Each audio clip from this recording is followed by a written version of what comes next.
Who do you think you are? As a man thinketh in his heart, so is he. So your thoughts lead to emotions. Your emotions lead to actions. Your actions lead to your approach. Your approach leads to success or failure. So honestly, at the end of the day, your thoughts are what are determining whether you're winning or losing. So who are you going to be?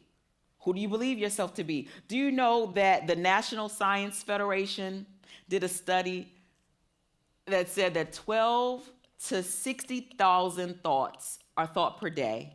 And guess what percentage of them are negative? 80%. We have up to 60,000 thoughts a day. And about 80% of them are negative. So check your thought life. What else is holding you back? A little bit of fear? Maybe. I'll raise my hand to that. When I was in college, our last assignment, I went to NYU and I studied theater there and drama. And I was in this class called Preparing for the Profession.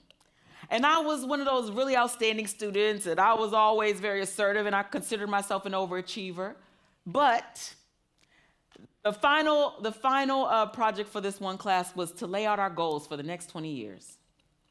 Should be easy enough. All right, go off, everyone. Next week, have your assignment. I couldn't do it. Goals? What? Huh? You want me to write it down? And for how long?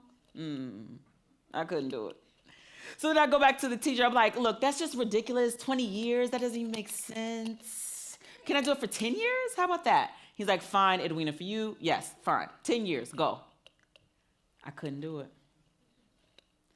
So I go back to him again. Can I just do 5 years?